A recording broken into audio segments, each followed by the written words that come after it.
Right, Dominic, we're live. Dominic Negus, one of my favorite characters. Can I just say though, before I start, there's a few things I want to say, and one being, I must mention, I know you were very close to him, Mark the Shark Potter. My condolences. How was that? Yeah, listen, do you know how man's that? Look, I've still got this in front of me. Look, I don't know if you see it. Look, it's the thing from his funeral, and I've still got. I have it with me. I've still got his picture on my phone. It's really weird. It seems to have been harder to deal with. This sounds how mad it is than losing my own mum. Do you know what I'm saying? I just think it probably made us all realise none of us are going to last forever. Do you know what I'm saying? And I don't know. Listen, she's got to take it day at a time, haven't we? But it was quite hard, very hard, to be honest with you. When did you first meet Mark? I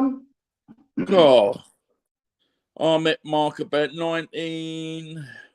Hold on, I was 19, so that's 89. I met him. I was 19. I think 20. He was 15, and he was training at. I went into 5-star. And he was training then. He was boxing before me. And you know what? Even at 15, that boy was a handful. Even that boy was a handful back then, you know what I mean? And I will tell you this. People said to me, like, me and Mark, we did an exhibition, didn't we? I don't know if it was quite a good, me and Mark did an exhibition at the Circus Tavern. And I've got to be honest with you, and there's a fight, we don't know. But people say, in a real fight, who would have won? Who would have won? And listen, if I'm being honest with you, Mark had it over me. You know what I mean? Mark had it over me. Do you know what I'm saying? It's, it was always a pleasure getting a ring with him. He was a monster of a man. But the thing with Mark, he had a heart as, big as a lion. Do you know what I'm saying? And it was just always just an honour to call him my friend. And we might not see each other from month to month or, a couple of times from year to year. But it was one of them times that if there was a problem, and I mean, what we mean by our problems, then he'd probably be one of the first people I would have phoned. Like Touchwood, we didn't have to do that very often.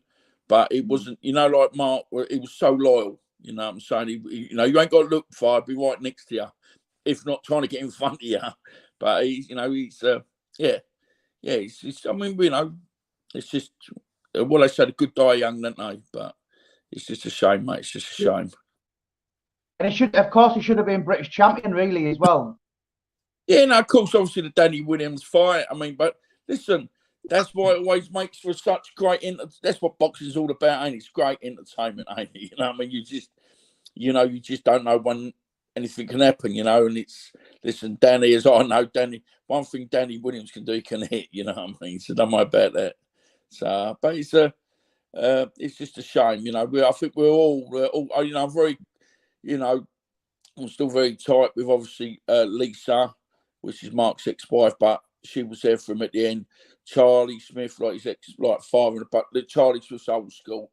It's just it's just a shame, and that's that's all I can say really. So, what's the next thing? Sorry, let's talk about something like sunshine and rainbows and things. So, obviously, I've known you quite a while now, over 10 years, 11 or whatever. I've known of you for like maybe 20, 21. So I've seen the kind of almost philosophical.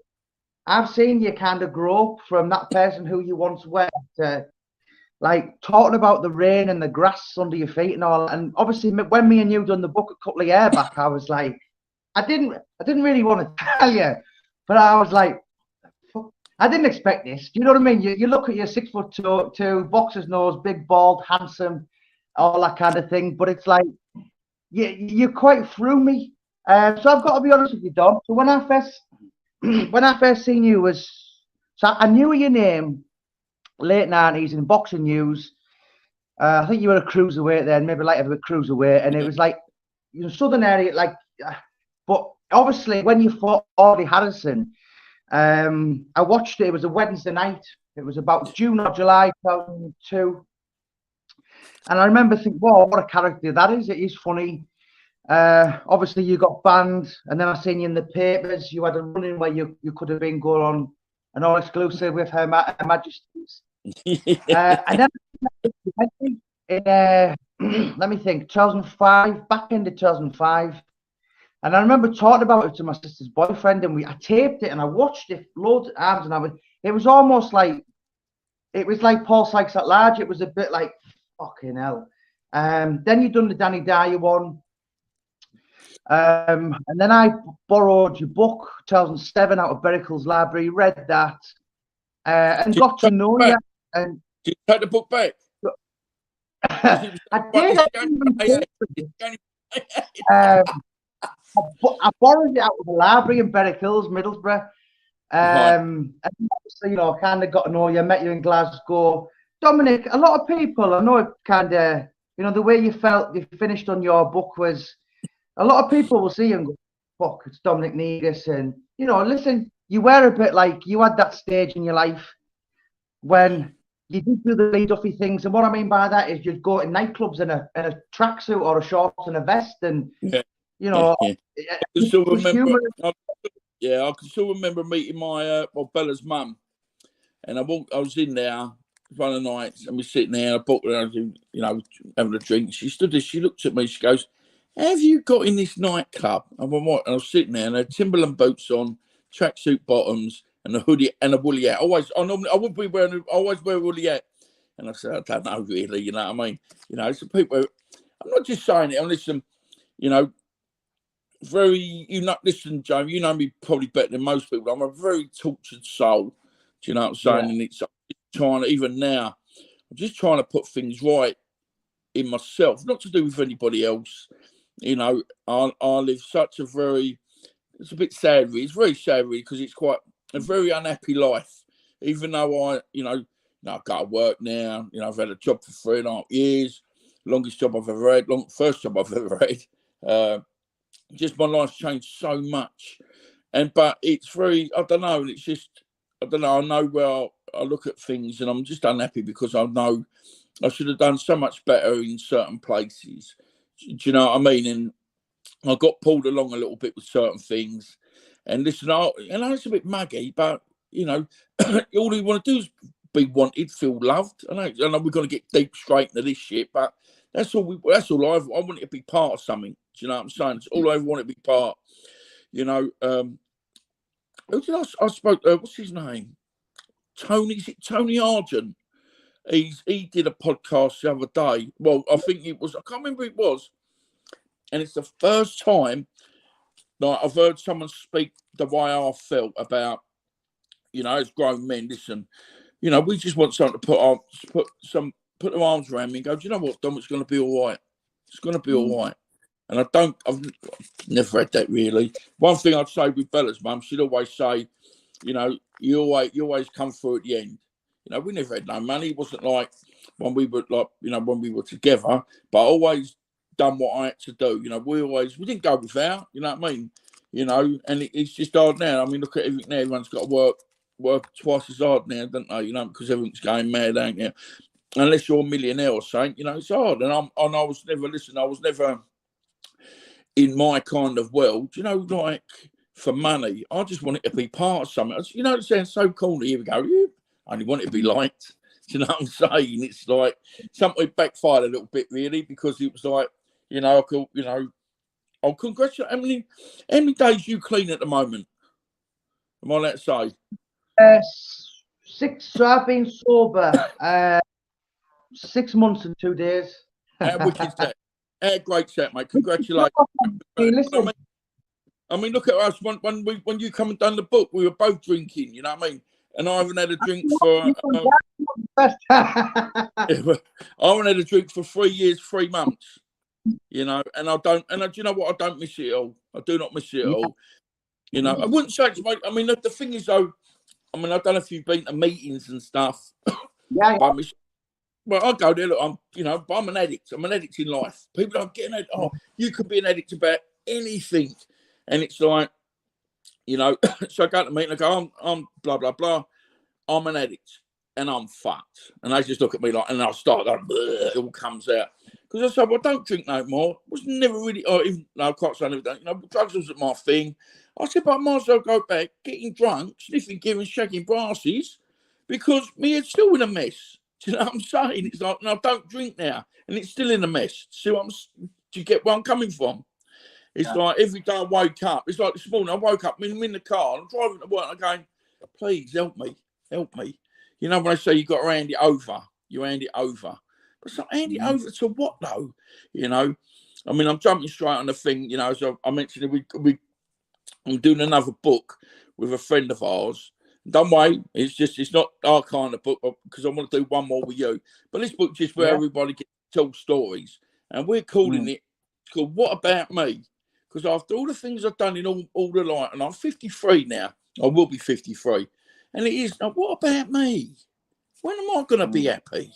You know, I mean, I don't know if I've mentioned, I've got a daughter, but, you know, other than Bella, I don't think I could say anything nice. You know what I'm saying? It's like winning titles, you know, won titles and, you know, knocking people out. You know, something come up the other day, a friend of mine, and someone said to me, you know, but you can't keep living your life in the past. But what's hard is when everybody else lives their life in my past. Do you know what I'm saying? It's really weird. It's I don't know. I just suppose I'm looking for a bit of internal forgiveness, and then unless you live the life that I've done, it's like really weird. So I look after this hostel in Hackney, and it's just so funny. We have the police coming nearly every day, and they just check up, like we have people coming out of prison or things like whatever, you know, just checking up on their paroles. And we have, and you know what's so funny?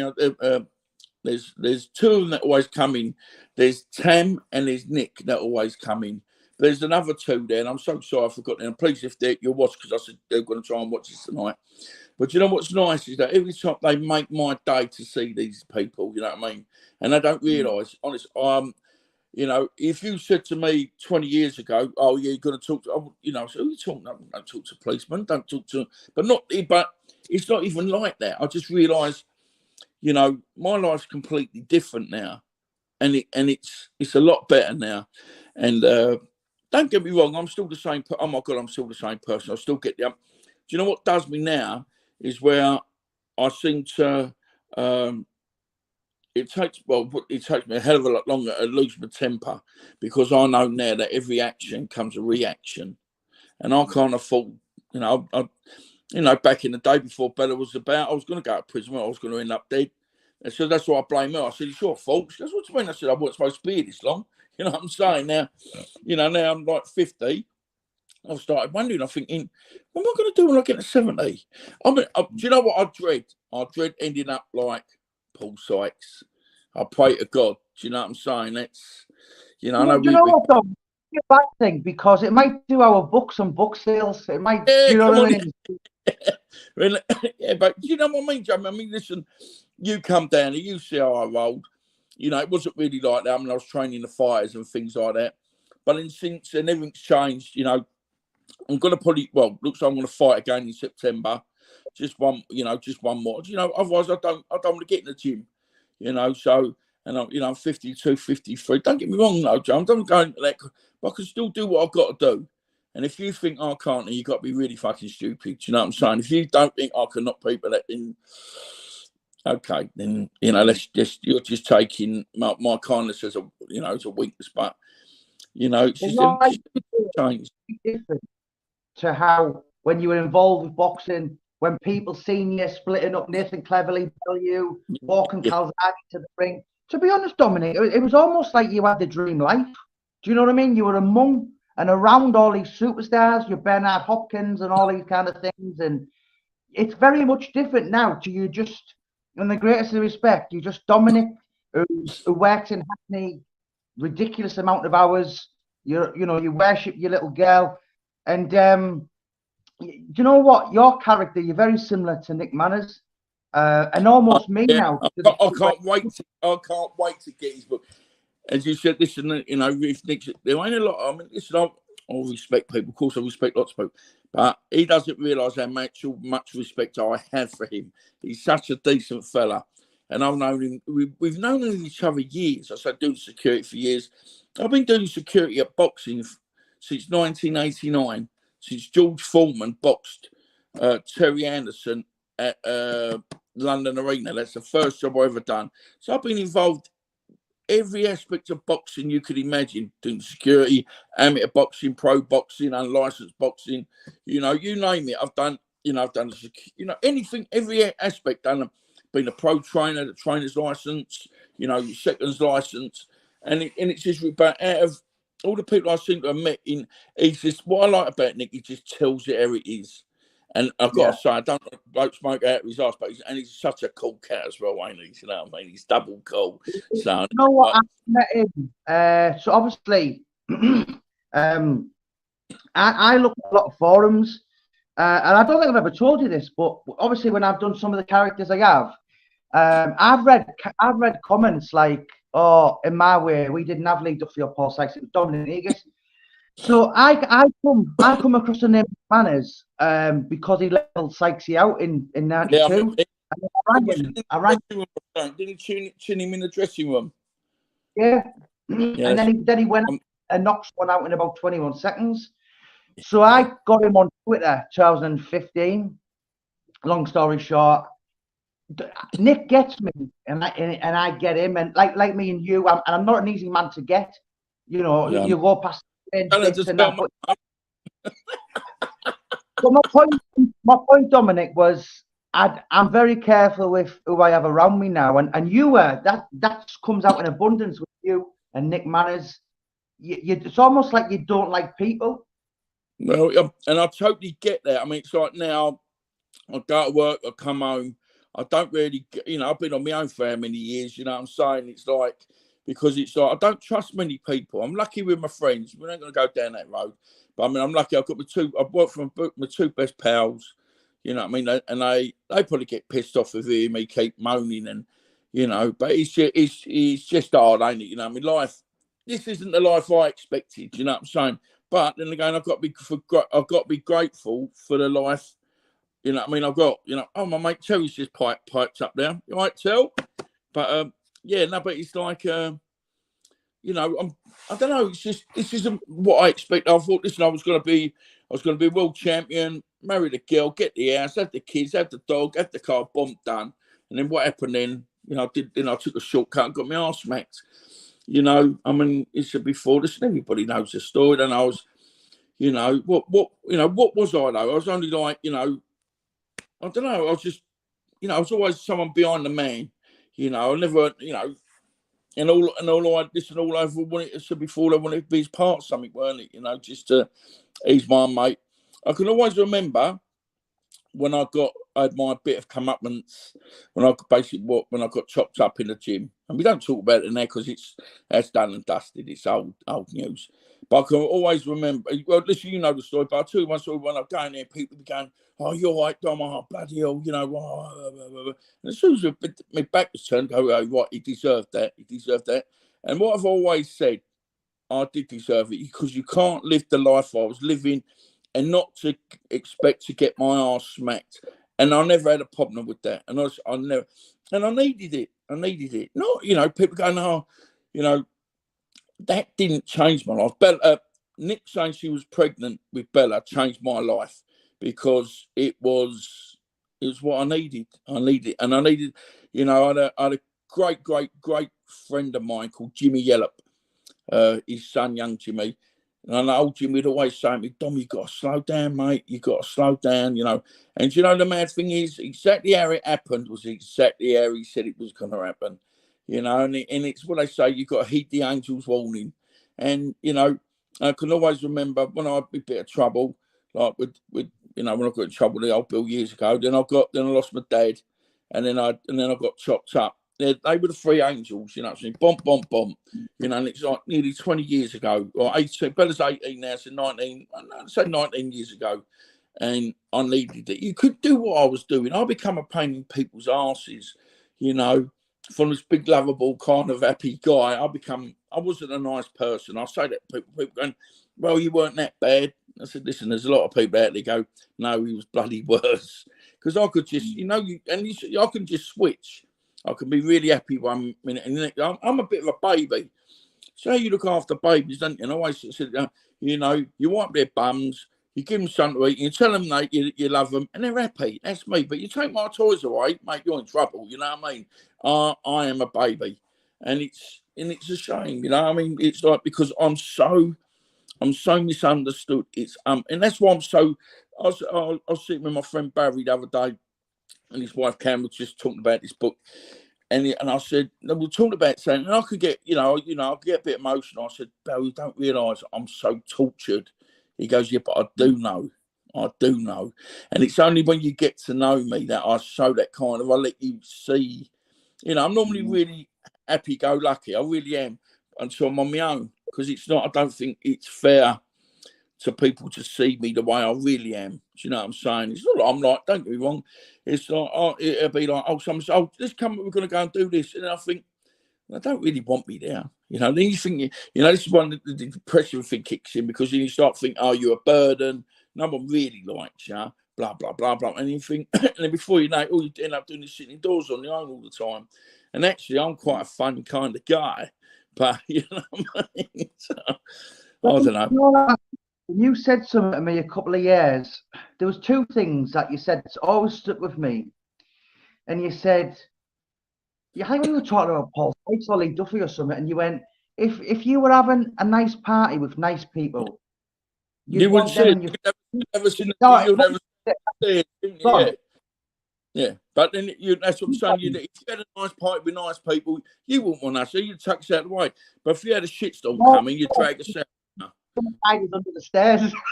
Yeah, that's what I'm saying. But you had anything, battle or a fight, then and you can kind of get it. And one of the sayings, well, I think I've put it in other books. There's so many different languages in the world, but everybody understands the right hander, or left hander, but right hand. But everybody understands the punch in the gob, don't they? And that is the basics of this world. It's like you see when you get a baby, two babies playing. You take the toy away from one, but you see them. Now one wants to lash out. It's just a natural instinct to lash out. And it's just, I just happen to be a bit better at it than others were. That was all. And I'm quite resilient. But as you were saying, you've done so much work about Paul Sykes, like the Duffer. I find like the Lee Duffy stuff very, very interesting, because I said before, even being down where we were, it was about 93, wasn't it? When did Lee go? No, that's one. 94. He was killed in 94. Oh, okay. See, but we'd even heard of him down our way. Look, I was been working the door for when I was 19, 20.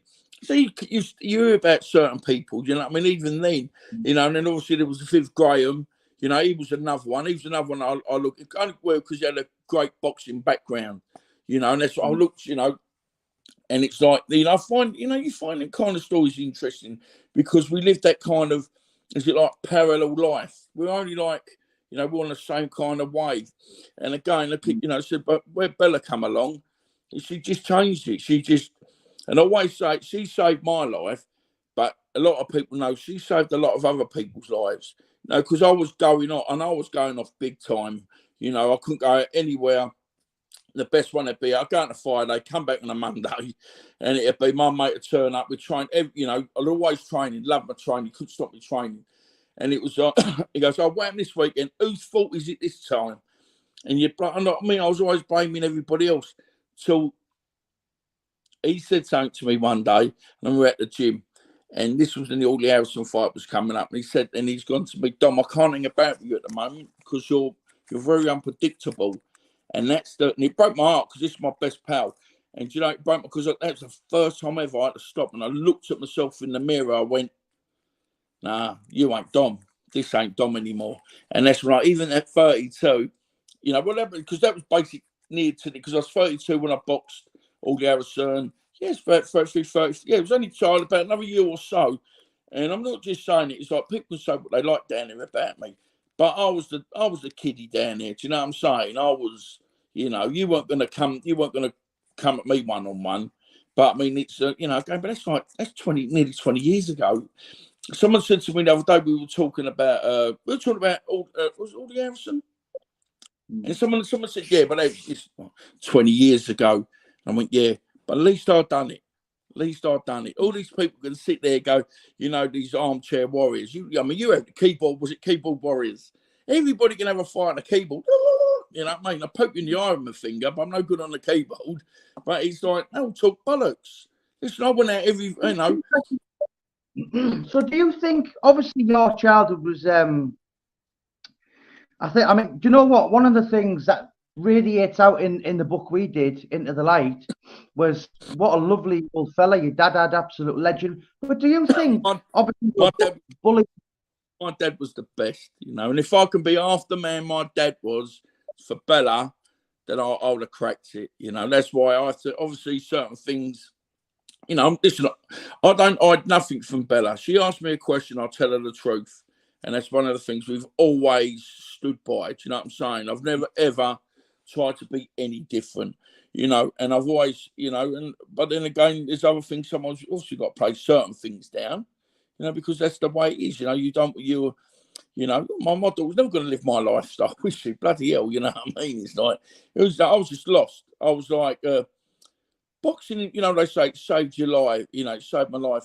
It didn't, because what it did, it just made me better at what I could do. Do you know what I'm saying? It was like, I remember we come out of a restaurant one time, years and I was about 19, 20, and we had a bit of a scuffle, you know, like you do, not to cut the people out and stuff. And I said to my mate, because believe it or not, when things happen, I used to get quite upset afterwards. Oh, what have I done? What have I done? And my mate just said to me, he said, Dom, I wouldn't be arguing with anybody if I could throw a left hook like you. I wouldn't be arguing, I would be knocking everyone out. And it's so hard how that plays like with you. You know, it's like it brings on. I think a lot of it is was that PTSD or something, post-traumatic syndrome. Say, do you think you were affected with your childhood? Because it was pretty traumatic. People know Dominic Negus, the boxer, but you were, in the greatest respect. I mean, your nickname was the Milky Bar Kid. You're a little fat shit, glasses. You wouldn't want to go out. Carry on. You just wanted to. I mean, I think you said to me the word bollocks tonight, ain't you? You said, I just wanted to stay in the house with Dad drinking lemonade all day. Do you know what I mean? My dad was cool. My cool people. All my mates loved my dad because he would we'd all bunk off at school and we'd all go and stay at the house. Because my dad, don't get me wrong, my dad was really sensible because he go, look, if you guys are going to bunk off for school, well, at least I know where you are. You know, I don't want you like drinking beer on street corners. My dad was very strict in certain ways. But then once I left school and I started working and earning my own money, there was not a lot they could do in the end. You know, and that's what I'm saying with the boxing. I think, well, even though it's an hard sport anyway, but that was, I think, my love for the boxing more was the fact that it made my dad loved it as well. You know what I'm saying? It was like, you know, winning that Southern Area title twice and that WBU thing. Dad was alive for that. You know, so you got to see the good bits. You know, my dad never really got to see the bad side of me. You know what I'm saying? So he didn't need to. My dad was my dad. When he moved to Clacton, yeah. One of the, you know, you don't. All right, Don boy. But when he moved to Clacton, one of the things he said to you was, "Fucking hell, you've been busy around here, haven't you?" Yeah, that's what I go down there and he goes, we hear everything down there. We hear all the, you know, what you get up to. Especially there's a certain nightclub that I used to go to. I've been there 5 minutes before I had to leave. I never left. And I left on my own accord, I'll let you know. But it was just, you know, as you said, I was like, we're like last of the gladiators. Don't get me wrong. You know, I've seen all the new, there's other kids. Well, listen, I wouldn't say I'm an old man, but I'm getting there now. You know, you've got the new breed coming through. But we were up there, do you know what I'm saying? It was like, you know, so as a gladiator, you need to go to the arena. So my arena was always like a nightclub, a pub, where there's drink, there's drugs, there's women. And I'm like a peacock. I'm going to walk in there, bolt. And that's why I totally get the thing with Duffy. Like, he'd walk in with his shorts on, never get. And then I walk in places and you could see their faces at me. oh, Dom's coming. And it'd be the worst thing is, though, if I ordered a glass of red wine, pull the hatch down, because you know I've got the hump. And that's it. And, you know, not like I say I never took liberties, but I always used to. I wasn't as silly as I looked. I'd let people, like, I'd reel them in a little bit. And then I'll just go, you know, and I'll try and like set a trap kind of thing. And then for me to get the up, it was okay then, because in my eyes, you're taking the piss. Do you know what I'm saying? So, but you know, Dominic, just tell me about this book then. So your first one, Out of the Shadows. The second one, this one is called. Yeah, this one's being called What About Me? And basically, it's about, we've been around to certain people, like, you know, we're lucky enough, we've got Ricky Grover, he's doing the, what they call it, the introduction. And we've got like Ricky out, and we've got loads of people, loads, you know, Nick Manners, people, you know, loads of different people from, like, you know, all right, there's a lot of boxing people in there, a lot of people from all different walks, and they're getting a chance to tell their kind of story about me. Do you know what I mean? Now they knew me, what they heard of me, why we crossed paths. You know, it's just something a bit different. That's why I said, you know, without being, you know, like we were talking about writing books, it wasn't the fact that, like me and Karen's my friend, Barry's wife. So we were sitting there one day and said, I'd like to do this. And she said, I'll help you, you know what I mean? So, and it was that kind of, so she phoned everybody up and things like, so, and basically what she's done, she's put it all down. She ain't half worked hard at this. I mean, I've got the manuscripts over there. I've had to read it, so just to make sure it's okay. I mean, but it's just a different kind of book. It's where people have got a chance to tell their stories about me. Do you know what I'm saying? Like when we were doing our book, it's a bit different because you had to lay it out, and you know, this book was more like a kind of, you know, even though Cameron's done so much, I mean, oh my God, she worked so hard. But it was like, as Cameron said, she's doing it as the best she can. You know, she knows a little bit, but obviously she wasn't in your league when it came to writing books. But then that's why I said, like, what I'd like to do after this one, do one more. And it's just to lay it. I mean, everybody keeps going about this mental health thing, mental health. But I think, and I think we've got to be careful what I say, because then I think a lot of people use it as an excuse as well now, because it's the easiest get out clause, isn't it? Do you know what I'm saying? I'm not meant, you know, but listen, you've been around me, you know I'm mentally right, you know what I mean? And it's like, it's like, if you could, in America, what they call it, is it the black dog, they called it. But I don't know if you ever get it. Because I done the Alan Thompson book, and I first said that, and he's like, what? And he's ravaged with a mental illness. I am myself. A lot of people are, Stephen Fry. But Dominic, I think you are, like, in the greatest respect, particularly bad. And you know, I mean, as you said, you've not drank for 3 years. I've done 6 months. So I know my triggers, and you don't put yourself in situations now where you would have done years ago, and you reacted back. But one thing about you, Dominic, I mean, as I said to Karen, you're almost a bit of a geek. And she said, what do you mean? I said, well, I stayed in his house for about 5 days and went in his bedroom, and he's got fucking Star Wars figures. Do you know what I mean? And it's like, yeah. So it's Skywalker. I've got my toys behind me. You know? That's my escapism, isn't it? That's my bit of this. This ain't real. This is like my Star Wars stuff. Right? I've got some, I've got some bits there, and you know what it is? It just reminds me of the good times. My dad was alive. You know, my dad wasn't a big star. He was more into scale electrics, but it was like, I made some good times. And then it's like, I've got a friend of mine, Kevin. I haven't spoken to him for a long time. Kevin Greenwood. He used to have all WWE stuff, and he said it. And I still remember stuff like Kevin go like, real life is shit anyway. So someone who needs things to not, don't get me wrong. I don't run about with my toys. I just like look. I've got my little things behind it. I just like to look at them. I've got a $6 million man now. I've got an Evil Knievel. You know what I mean? I've got stuff like that, but stuff that we were brought up on. And it's like, if that's if that's as bad as it's gonna get, I think that ain't too bad now, is it? I'm not going out without being rude, getting a bag of gear and going down a nightclub beating people up. It's just I'd rather sit indoors, you know, I like watch a bit of Luther. You know what I mean? Come on, Luther. I mean, he's, you know, we're on about this like these documentaries we do. So we need this to catapult us into a TV series. And I always said, who would get to play you? And I said, what, completely that a different like backspin if I'd Idris Elba to play me. I think that'd be, you know, not being I'm white, he's black. But I mean, he's the coolest cat out there, ain't he? That geezer is cool, you know. And he's like, I mean, imagine being Idris Elba just for a couple of hours. He must be so cool. Must be so cool. That question is, you're happy to hide away and watch Netflix, but Gary Sykes was, I mean, the boxer come to stay with me a couple of days ago. Yeah, no, Gary he was. Yeah, Donovan, and I went, I'm sure with Dominic, like, you were obsessed with that for years, and it sounds ridiculous, but that literally saved you from suicide, didn't it, that series?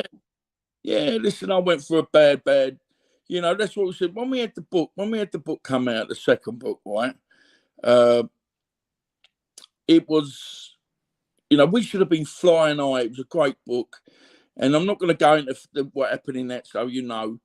But I was a broken man. I was such a broken man, and people don't realise. And I don't say that in case my daughter's watching this. I mean, not she saved my life. But honestly, you know, when you got an edge, that's the closest. And by the grace of God, there was, like I said before, like Kevin Mitchell, the outlaw. You know, I hope he's watching this. But he like, we boxed 3 times, twice in the pros. He beat me the first time. I beat him the second, and we boxed on the unlicensed on the third time, and I beat him.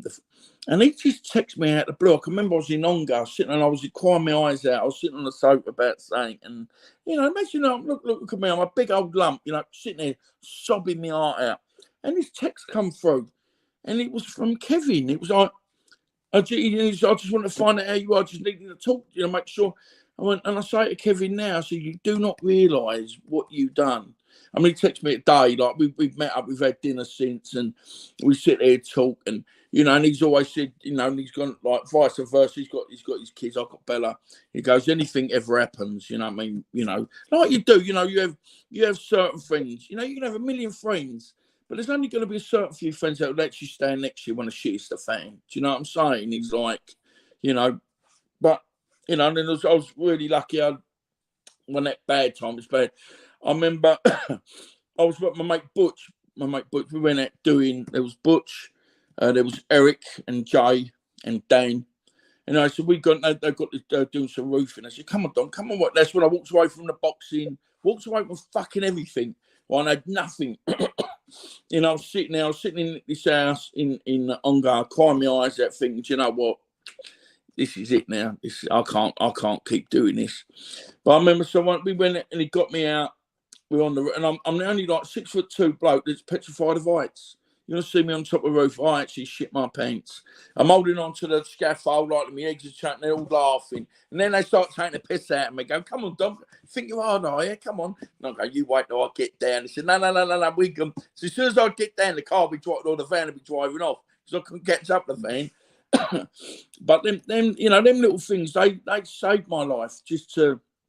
They kept me going, you know, take me mind off of things. And, you know, I can remember walking on a site there, and I can't remember I can't remember his first name. There's Ryan, and then his brother, mine. I can't remember his first name, but I was sitting there, I'm just, and little lumps, all that, and I just stood there, and I just burst out crying.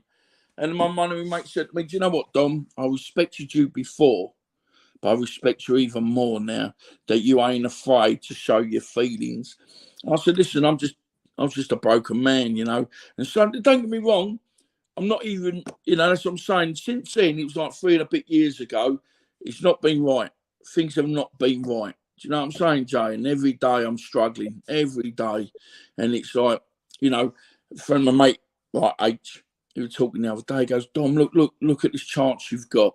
You know, I'm sure Mark would like to be in your position. And I totally get what he's saying, you know what I mean? Of course I do, you know what I mean? But then it's like, you understand that kind of thing. But then you go, well, and I've got to be careful what I say, but I don't care about them. What about me? Because all I want to do is be happy. Do you know what I'm saying? And I ain't fucking happy. And that's the bottom line. I go to work, put this big brave face on. Everybody at work goes like, "Are you always happy? Are you always happy?" And I say to him, "If only you knew the truth. If only you knew the truth." You know, all the comedians in the world are ravaged with mental illness, and a lot of people. It's one of my coping mechanisms to try and be stupid. And well, that's it. Sorry, go on, mate. I'll let you have 5 minutes. Go on. So, do you know what? You're quite an interesting, person to study. I've told you before, it's because you're not actually what. If anyone watches that Danny Dyer's Deadliest Men and that Britain's Underworld, that meeting you and being around you wasn't in the small print of what I thought I was going to put myself in with. Nick Manners is the same. Nick's a bit more probably colder than you. I think if you reacted, you'd probably burst out into tears and go, "Oh, just try and be my mate." Where Nick would be, he's a bit more. But Dom, looking back on your life now, I mean, you're in Hackney most days. You've got your head. I can see a massive difference in you to when was it? 2018. So is it 5 years now? 4.5 years. 5 years. Listen, I'm working in Hackney, right? And I'm working in a hostel. Some great people in there. There's some people that got major problems. But it's like, I don't know, it's kind of, I see things there every day out in the streets that you don't want to see. And it's not a nice place. Do you know what I'm saying? Like, and it's like, so you walk, where we are, we're in the hostel itself. You got some good people in there, and they're just, it's temporary accommodation.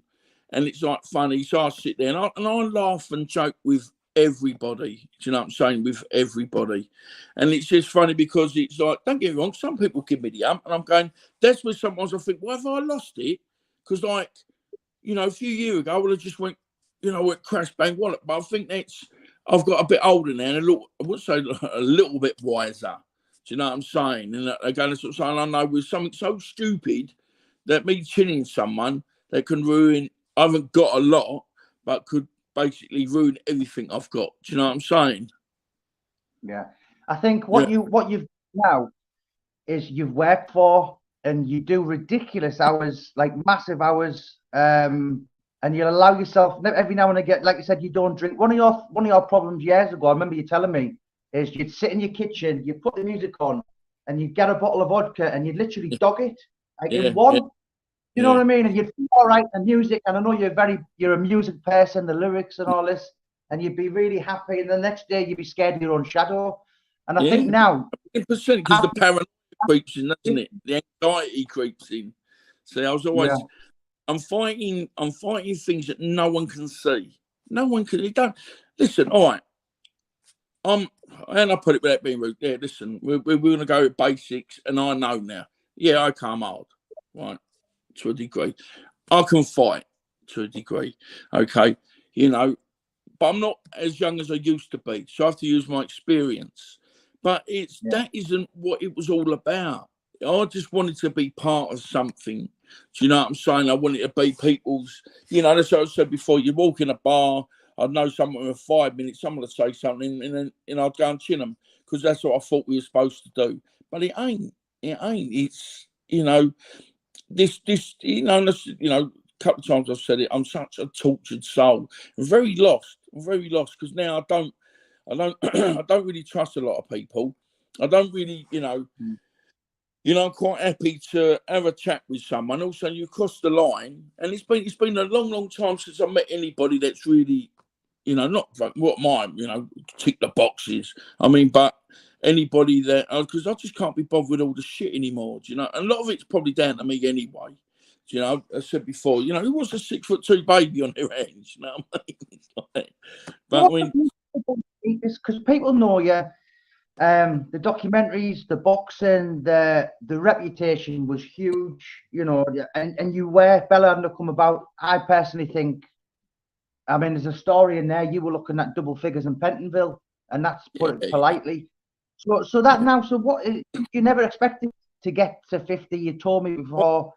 And the reality is, in a nice way, I say, but it's your fault. I wasn't supposed to be this long. So, But I mean, it's like, you know, things now. It's like Bella's passed her test now. Now she's driving. Now I've got to worry about that. And it's like, it's all good. It's all good. But now I start trying to remember perhaps how my mum and dad must have felt when we were growing up. Do you know what I'm saying? It was like, I mean, my dad was straight as a die, works on the print. He was on the Times for 37 years. But it's like, you know, I work with people now, and everybody's got a different lifestyle. Everyone's had a different background. But, you know, when people try and talk to you about certain things, it's like, you ain't got a clue what you're talking about. Do you know what I'm saying? It's like, you know, well, it's a weak character trait, strong man work, supportive. It's brilliant there. Nice one, Brian. Yeah, and it's true, though. So, I mean, ask Dominic some questions. Yeah. No, but for me to... Can I just say something, Dom? We spoke a few years back, and what you said to me was, do you know what? Yes, me and Audrey Harrison had our issues, but I'd love to sit down with him one day and have a pint and get it all out. Did that ever come? Have you ever? I tagged him in a few things on Twitter, and I've sent messages, and he's read them and he just ignored me. Yeah, but that sums him up. What a knobhead. You know what I mean? And I don't care. Listen, certain things I've got to wipe my mouth of now. Listen, I just showed him what he was. I showed him up for what he was. You know what I mean? And that's that. You know what I mean? And that's, you know, that's so many years. Was it 20 odd years ago now? And it's like, you know what? That's done. You know, it's we're on a different playing field now. But it was like, if I'm being honest with you, you said something there. I mean, we talk about the fight I had with Chris Emery in that was 97, and I put him in a coma. Typical of me. My moment of glory. And obviously the kid's in a bad way. That's one man I would love to sit down and have a coffee with, because I've never ever spoke to him since that day. Never spoke to him, and that's probably one of the things that always, you know, rattles about in my kind of pea-sized brain. Do you know what I'm saying? I'd love to just say, do you know what, Chris? Sorry, brother. It weren't, you know, wasn't personal, was it? You know, and it does it, and it's still how long ago? 97. That's like, what's that? 97. That's 26 years? Is it? 26 years ago. That is, yeah, 20 or whatever. And that still plays on my oh, do you know what it was? Last year or the other year, I was driving home from Leabridge Road. I was actually on Leabridge Road, and as I'm driving down the road, something come up on my phone. It was like a reminder from years before, and it was a picture of the fight poster. Yeah, Chris. It was me and Chris, and it was, what's his name, Julius Francis for the. He was top of the bill. We were joint top of the bill, and all of a sudden, I had to pull over because that's the first time it caught sort of like really got hold of me, and I pulled over, and I had a bit of a cry up, to be honest with you, because it really kind of hit me. I went, do you know what, fucking hell, that what happened? Do you know what I'm saying? And it was like, it was really mad. It was like, you know. And it's like really weird. It was like all them years, again, till Bella come along, I was so angry. And I don't get it wrong, I'm still, believe it, we're talking like this. But, you know, usually I've changed, you know, but I'm so angry still. Even my mate was going, what's the matter, Dom? You angry today, are you? And I said, am I that bad? And he goes, yeah, sometimes. And but I can't help it. I don't mean to be. I think it might be I'm just frustrated. You know, because I know, you know, things should have been different. You know, the things should have been so different. You know. What's Chris' condition today? No, as far as I know, he's okay. Last time I heard he was a cab driver. You know, he was a taxi driver. He was out in Tottenham somewhere. I mean, it's one of the things I like. I think we can do something down the road with that. You know, I've got a friend of mine that talks to a friend of his, and, you know, I'm hoping he don't hit me on the head with it. If I buy him a cup of tea, don't hit me on the head with a mug or something. You know what I mean? So, no, I'm sure. I mean, you know, just saying, that's one of the things I would like to put. I mean, there's loads of things. But do you think not just in many people is a remnant of a life that you lived with the people you mix with, and you did mix with a lot of pond life of society? Yeah. Listen, I did. You know, I worked for these people that's supposed to be your friends. You know, this what they call it, a thingy amongst thieves. Oh, no, that's a load of old bollocks, that is. 9 times out of 10, you're getting your arse smacked by someone that you know. And, and that's, that's where I got pulled into it, wasn't it? That was my job, to go and collect. I wasn't the person with the money. I was the man picking the money up for people, or go and have a word with him. He's got to give me some money. Or, I mean, since you last, I've been really good. But I had a thing about 2 years, about 2.5 years ago, just after I see you. And it was like, a friend of mine said, look, can you come with me? I've got to go meet some, him, it's so-and-so, so-and-so. Well, no, it must have been not because I was drinking then, because that was one of the points that I put a bit of weight on, because I've lost, I lost a few stone, and, just getting back into, back training properly. And, so I went on this week with this, and I knew the two fellas we were going to meet. And we went into a TG, it was like TGI Fridays. And then all I remember the geezer was, I think it was about 20 grand he owned him, wasn't out doing. I said, I was just going up just to make sure there weren't no rag. And I remember we went in there, both sitting around this booth. And I, like, do I make that? Well, I ain't seen you ages because I kept out of the way. And as I shook the second geezer's hand, I went to put away, goes, oh, you want, cool, you put some weight on. And that was it. It was like, bang, that was it. Knocked him, and I just said, if you ain't got nothing nice to say, don't say nothing. You know what I mean? And then I said to this fella, you got to sort this geezer's money out. He went, yeah, we got it here. I said, well, come, let's go. And that was it. And that's one of the things with me. It's like, if you ain't got nothing nice to say, don't say nothing. Do because things like that, believe it or not, they really hurt. Do you know what I'm saying? It's like, hit me with a bit of wood. Sorry, you said that. I get the thing about, what they say, is it depends mightier than a sword. When you hear someone say something naughty about it, you're thinking, am I really like that? Or am I? And it makes you go away and think. And it was like, I remember coming away from it. My mate was well up because he got his money, but I was well upset. I was like, fucking hell, that weren't nice. My mate was just laughing at me. So there you go. That's what we did together. Yeah, it is just fun, isn't it? Our life is, and I said before, it's like if people think they can come up to me and take the piss out of me, no. I just realise now it's got to be worth fighting for, and I don't mean by fighting like it's got to be worth.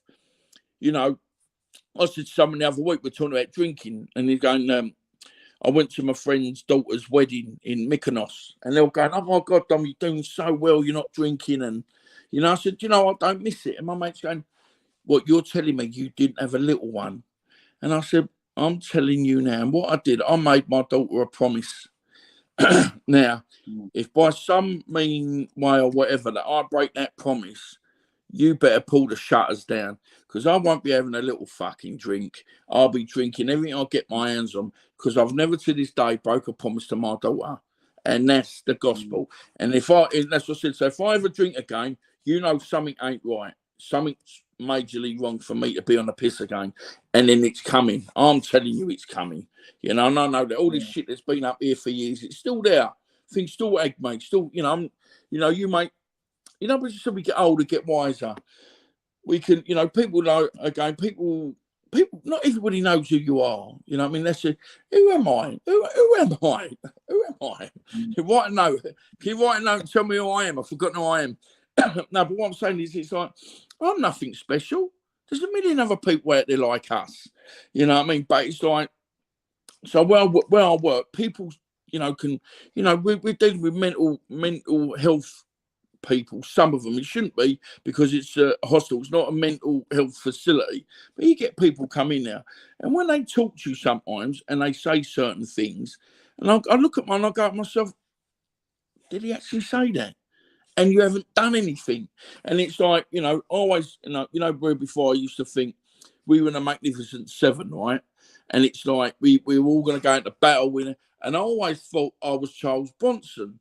But now my one I become like Robert Vaughan. At the end, it redeems himself. And he comes in, he kicks it, because his arsehole drops out. Or not some arsehole drops out, it's just the fact, I just know now that if I'm going to do something, I'm probably going to get in trouble for it, and so it's got to be worth it. And I've got to be in the right. I mean, because I have to defend myself, because it don't say anywhere in anybody's book that I'm allowed to punch anybody. And this is me talking like this. Where before, you just look at me funny and I break your jaw, you know what I mean? And I don't mean it like that because people go, who's this geezer think he is? Blah, blah, blah. I'm not being people that. But listen, you've known me long enough. People that know me, they're going, I'm 53 years old. You go back 20-something years in Essex, everybody knew who I was. You know what I mean? And I was a pain in the arse, and I was a lovable kind of rogue. Do you know what I'm saying? The fact that he's a good guy, but just be careful when he goes on the terps. You know what I mean? I can be a bit funny when I have a drink, and that's probably a little bit that let me down. But what I'm saying is that if you think, again, we do, and I like talking to you, Jay. You're good stuff. But it's like if you think that you go, oh, who's this geezer? Who's this guy? And go and do your own work. You know what I mean? Because unless you're just being an idiot, you will know who I am. Do you know what I'm saying? Because it only takes 2 seconds nowadays, and you can find out everything about anybody, can't you? Do you know what I'm saying? And all you need to do is buy your book, Jamie. You know what I mean? Cool. Into the light. I've just got to put the link like Dominic's book Into the Light. Ricky Hatton done the forward. Very, very good. I should know I did it. I'm not being biased. But Dominic, I just want to ask you. So what's your plans for the future? Because if I'm going to be critical, I always think, right, Lenny McLean got into films because of who he was. Craig Fairbrass did. Your friend, he was a boxer. He's done the forward for your new book, Buller. Ricky Grover. It's real. Ricky Grover. Ricky Grover. They're playing just who you were. And I mean, this business now, I don't trust many people, but I've always been able to trust you, and I do not say that lightly. And the wife is like, oh, Dominic. So I've gravitated to you. But what's your situation? Are you going to try? Because as I said, I always think you should be a little bit more famous, or you should make more of an effort. What I did wrong. What's that, Dom? So. It's like, for instance, Nick Manners is now going to be going to prisons this year. I've hooked him up with a certain someone. Nick's got a great story of once upon a time he was this angry young black kid, chip on his shoulder, and that's how you were. And Nick, and like yourself, you both won titles. Use boxing as a vehicle to put your life in a better direction. And you've been out of trouble now so many years, and you're a different person. So I think a lot of people could learn from it. But what's your plans for the future?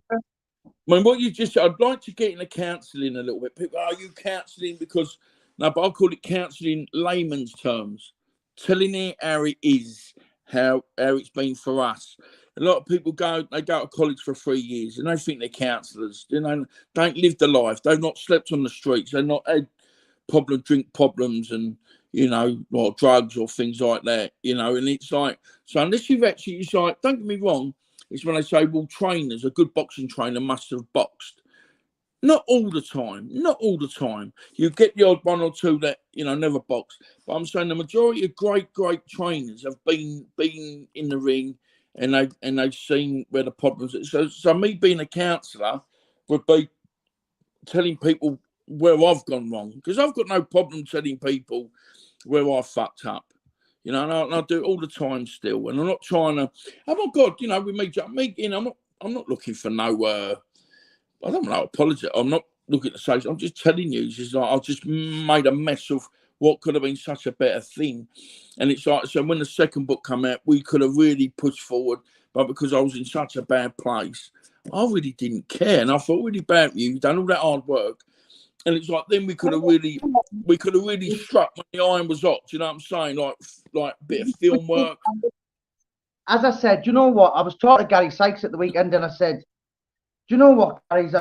I was in Wakefield quite a lot the last couple of years, and I was supposed to meet him in Wakefield 6 times. He let me down every time. But the reason, and the message to this to you, the reason I kind of gravitate back to Gary Sykes or Dominic Negus is."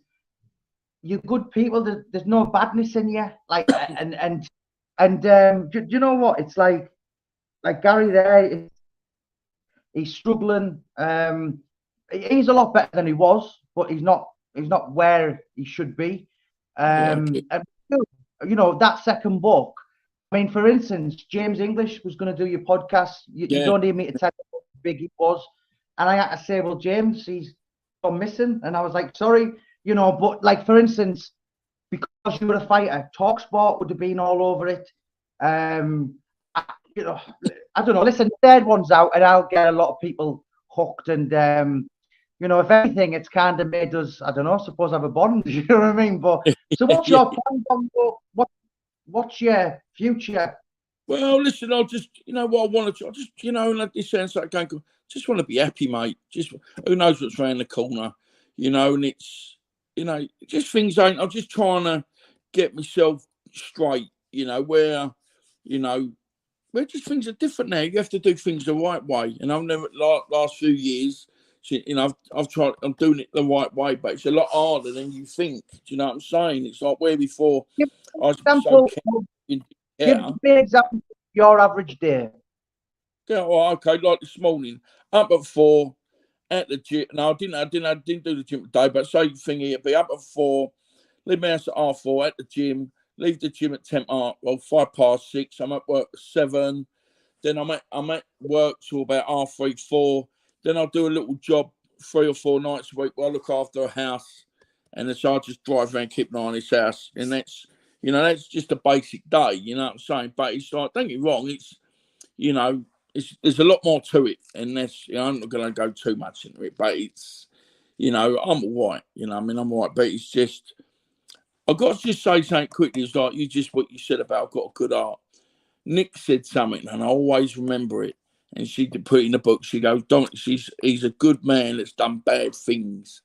And then that's always remember her saying that. And always, you know, even though we're not together, she's Bella's mum, and I won't never let nothing happen to her, because that's what I'm there to do, isn't it? You know what I mean? It's like, you know, as long as Bella's happy, then I'm happy. You know what I mean? So, you know, that's so all. I mean, everyone needs a vice, whether it's drinking, smoking, cross-dressing, dogging, whatever, right? Listen, what does Dominic Negus do on a day off? What's your vice then? Because you don't drink vodka anymore. Yes, you like music, but if you're, you know what, right?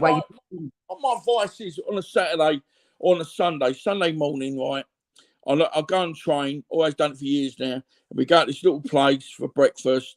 It's called the Blue Deli, so we better get free breakfast this week. Me and Mickey Theo and my mate Lee Matthews, Mickey Theo and Lee. We go every Sunday. We meet and we have breakfast, and we just talk about everything. And it's one of the things, when I have a bad day, you realise they are only a phone call away. Do you know what I'm saying? And they're not talking about, you know, both of these fellas can look after themselves, double look after themselves. But they don't tell you about, we're going to do this, we're going to beat them up, we're going to do this. But they're just trying to talk. And by the end of the kind of, like, yesterday, I met them about 9. I left them about 11:30. And you come away and you feel like you've been to a meeting. Do you know what I'm saying? It's like, you can, you know, I'm one of people, it's like, if I'm trying to tell you a story, or not trying to tell you what's wrong with me or what I'm feeling, I need to tell you the truth. So it's no good me holding something back, because then they're not going to know what it's like when you go to the doctor. So you got a bad heart. You can't go in there going, my foot's hurting. You know, you've got to tell people what the problem is. And that, with these guys, I can do that. And it's just lately, I mean, it's great yesterday. We had, I could sit there with these guys all day, and they're so, and always say, we're all close. We all bring different things to the table. Do you know what I'm saying? It's like, with me, don't look at me. I mean, I'm not saying I've got money or whatever, but if you know me, I've got nothing. I've got nothing. You know, but one thing I've got my loyalty, and I've never met no one yet that's as loyal as me. Honest, and I'm not just saying that, you know me. You know, when they say, now's a bit different, where before I was the first one to drop everything, be at the front of the queue if there was trouble. It ain't like that now. I pick and choose things. That's why I don't go out anymore. And I said to you before, I won't answer my phone after a certain time, because it's normally someone talking a load of old bollocks. I'll meet your mate down the pub, drinks you, beat you up. Well, I'll go away, mate. You know what I mean? We're only at the play school now. And it's like, you know, it's, I don't know, it's like, I don't know if I told you, it's like really weird. I was with a girl years and years ago, 94. I met this girl in Benidorm. great girl, great, what do you call it? Great lass. She's happening from Newton Aycliffe. Anyway, so we met in Benidorm, end up coming back, going up the sea all the time. It was great Debbie, great girl. You know, as long as like you do, you split up. You know, it's just one of them things. And, you know, this was years and years, was 90s, you know, years back in the 90s. And it's really weird. And God rest his soul, we see that my ex-brother-in-law, Lee, top Muay Thai fighter. And he got killed in a bike crash, a motorbike crash. He was such a good lad, this guy. And I was really just called him my brother-in-law, and we used to get on so well, train together. But anyway, we had this thing, and I got in contact, and I see the ex-brother-in-law kind of thing popped up on Facebook. And I've texted him, I've gone, is that you, Cole? And he went, yeah. I went, oh my God. And I said, I've spoken to him like since the 90s, you know. And I said, you know what, I'd love to come up and see, you know, like, you've got to be a bit careful, like, mum and dad's still around, things like that. He goes, yeah, mum and dad are still about. Because obviously my mum and dad are gone now, ain't they? Dad's been gone 19 years, mum's been gone 11 years, February. And they, you know, they didn't know. It weren't none of their business, was it? So one day I drove, me and Bella got in the car. We drove all the way up to Newcastle, like where near you are, just where you are. And I knocked on the door, and it's so funny to see Brian, like the ex-father-in-law. Well, you know, because I'll always call my mum's mum, you know, and that's it. They say that I call Nick's mum, everyone's mum. And then her name's Anne, but she's mum. So, and it's like Brian's dad. And it's so fun. I knocked on the door, and he looked at me, because don't get, when I was like light heavyweight then, you know, I was only skinny then. Now, obviously, you know, I've got arms bigger than my legs now, and things like that. And it ain't just like a bit of extra weight. There's a bit of muscle there. And it knocked at the door, and Brian's face was just like, Dad was so funny, but bloody hell. And it's like, imagine me knocking at your door after like 30 years. And it was great. We went in, I took Bella with me, and we sat there for about 4 or 5 hours just talking. And it's just really weird. You know, I'm obviously talking about Lee.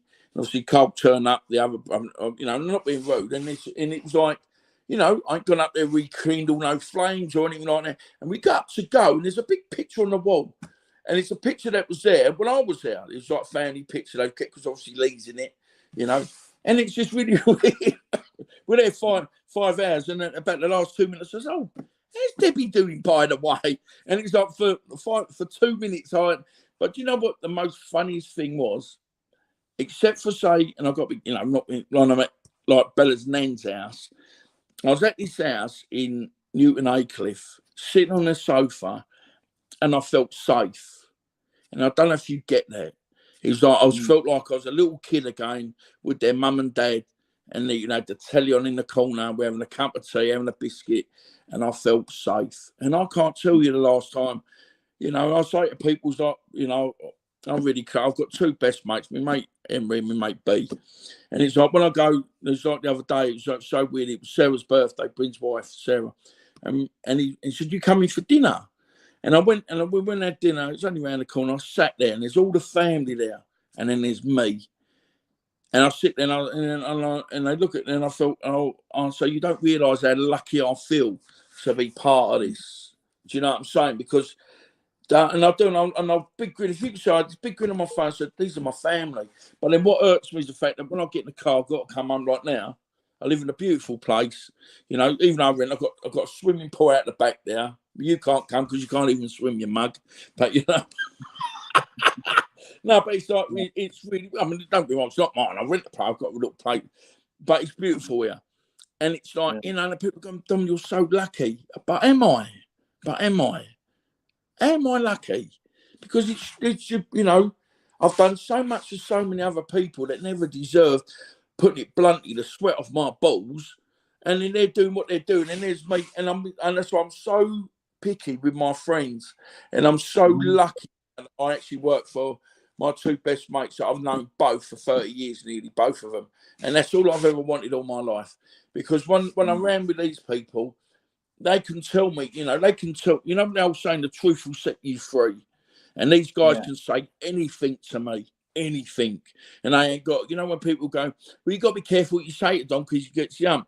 I said, I'll get the ump if I don't respect you. Of course I'm going to get the ump. Who the fuck are you to tell me what to do? You know what I mean? But these guys, they can tell me, Dom, you're wrong, or you need to do this, you need to do that. And I'll take it on board, you know what I'm saying? And it's just hard. It's really hard. It's just I'll try and you've hit the nail on the head where you try and make a big joke and they think, me, I'm the same. You can't have a serious conversation with me. We were talking about it the other day. Someone's talking to me about, apparently I've got a bit of a sleep apnea. Got really bad sleep apnea. We've gone some tests. I've got to go some more tests. They said, look, Dom, you've got to be careful here. You know, it's dangerous. And I'm like, yeah, but hold on. If I hadn't gone for this test, you had paid for this test, I wouldn't know, would I? So, and I don't really care. We can't be like that. I said, but I can.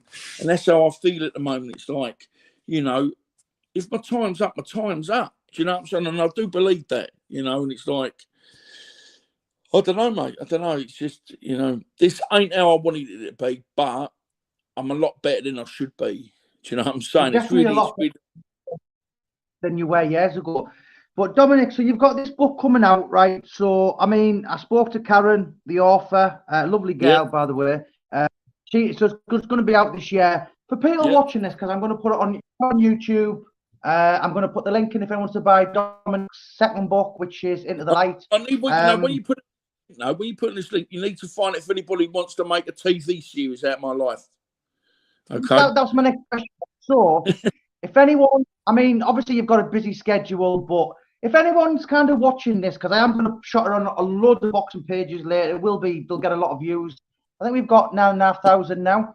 How can people get in contact? Yeah, but James, like, I know we had this conversation with Ben an hour or so, but if they read the book or the other book, whatever, they realise there's a lot of stories that, you know, again, you know me, there's a lot of things that have gone on in my life. So it's not just this hour we've had. I mean, I'm lucky, you know. I mean, I'm not just if I just got one thing I had to say. I need, you know, if you don't mind me quick, I've just got to apologise to what's it called, Jack Gregory, because I was supposed to be on his podcast tonight. It's my fault. I fucked it up. He's doing a great podcast with that Kevin Lane and that Lee Mayo, so I've got to apologise for that. But you know, I promised you, Jay, and you know me. I break a lot of things, but I don't break a promise. You know what I'm saying? I know you break wind quite a bit, but it's all. How can I get in touch with you? Say that again, mate. So if anyone's watching this and wants to get in touch with you, what's the best way to get in touch with Dominic Negus? Because, let me tell you what, me and Dominic, we have a page called Into the Light. I'm going to put the link in. Message Dominic will see the message first. If he doesn't see it, I'll show him. Yeah. Do you know what's one of the funny things in the end of our book? You said, if anyone wants to get in touch with me, blah, blah, blah, add me on Dominic John Negus, because there's some lunatic out there pretending to be you. Yeah. I don't know what. I think he's probably been murdered 5 times.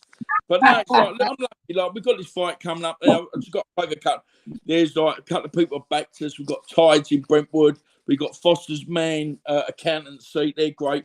Acorn, if you want insurance, and Headline Security. But just one more thing. I'm helping out a charity called the Wickers Charity. It's like, you know, an anti-stabbing campaign. There's a big show in May up at the Connaught Rooms. And so there's 2 teams of boxers, and we'll basically just help train them. I'm just trying to put a little bit, even though my taste for the boxing and such for training people, after all that stuff went on with the boys and I walked away from the gym, you know, I just want to help. You know, one good thing, my mates are going, Dom, you're such a good trainer. You're throwing it all away. You need to give back. And I do get that. But I've not met anybody yet that deserves my knowledge. Oh, I've got my mate Lyle, but Lyle's been with me from day one. We've got a little Stuart Potasnik. He's just come back. He's been out in Africa helping out there. And do you remember Hamza Shiraz? He's flying. Hamza Shiraz. Well, look him up. He was one of our lads, and he's absolutely flying. He just got Young Boxer of the Year. You know what I mean? His dad, Cameron, and that. Great people. You know, I was nothing to do like me. You know, I never left them. They had another agenda going on. But he's one of the nicest kids you could ever meet. And obviously there's Sanju Sahota out in Mercia. You know, these are the people that, Mike Saki, these are still people that I class as my friends. The rest of them, do you know what? Can all go fuck themselves, you know what I mean? If I'm allowed to say that. Because What you want to do is put your link in, Dominic, for your page, for the book. As I said, if anyone wants to get in touch with Dominic, very approachable, very funny. I've got time for him. Dominic, I want to get you back on my other podcast, which is all about London, East End, Cockneys, Chad and Dave. Quick, I know we're running out of time here. I've got to do a course, middle of April. So let me just tell you, right, Alan Thompson, a Palmo England player, Alex Reid, Gary Sykes, John L. Gardner, Nick Manners, Isham Pickering, Wayne Alexander. To do a night where we get us all together in a room. We might do it all together.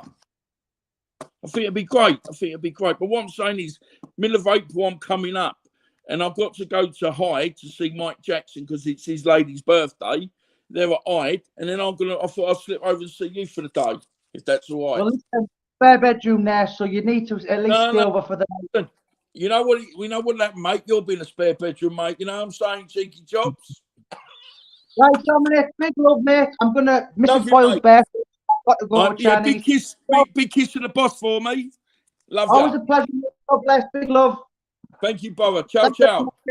Bye, mate. Bye, mate.